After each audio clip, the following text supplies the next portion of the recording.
I'm 19 years old, I haven't seen the last two movies in the Despicable Me franchise, and I had absolutely no plans to go see the new one, Minions and Monsters. But then something weird happened. Minions and Monsters surprisingly started to get really good reception online. Hell, even one of my friends liked it. So I needed to know, was this movie actually good, or had the internet officially lost its mind? So I watched it. I sat through the entirety of this new Minions movie, and once I walked out of the theater, I had one question on my mind. Is this movie actually good? And that question felt more personal to me than it probably should have, because over 10 years ago, I was making videos on this channel about the original Minions movie. So today I'm going to talk about what I liked, what I didn't like.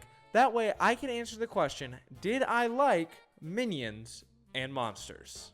You see, the Minions are simple creatures. They're meant to make you laugh and be kinda cute. And in this movie, they will make you laugh and be kinda cute. I will say, however, that this movie isn't the funniest thing ever, but like, it made me giggle a couple times. Now for the real star of this movie, Hollywood.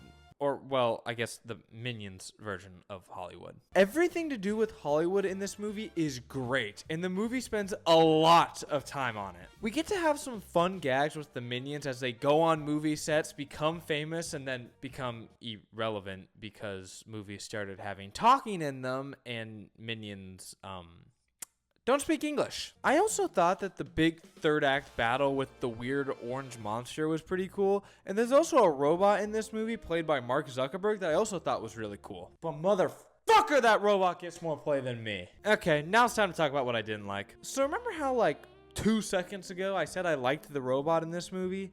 Well, what I didn't say is that I didn't really like how/when the robot got introduced into the story. So at about the halfway point, the Minions get fucking kicked out of Hollywood. And after that point in the movie, we get a split in our group of Minions. There's a let's go find bad guys Minions and let's go make a movie Minions. And from about that point to the beginning of the third act battle is when I don't really like this movie as much. They're no longer doing the Hollywood stuff, which is the really fun part of the movie. After that point, they're just doing stuff.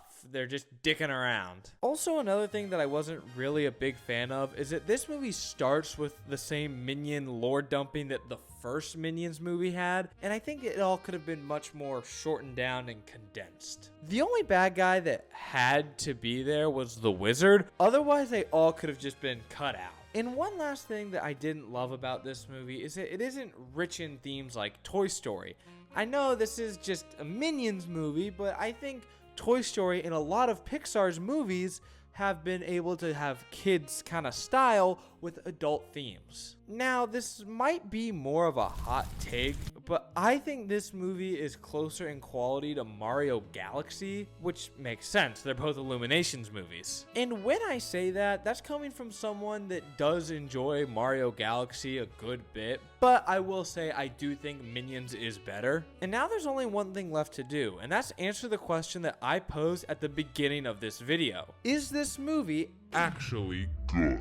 And yeah, it's okay. It's a solid 3-star movie that I liked. And if you have nothing better to do, you should go see it in theaters. And here's how it ranks for me with the rest of the movies that have come out this year. And that's the video, guys. Make sure to like, subscribe, and be nice to other people.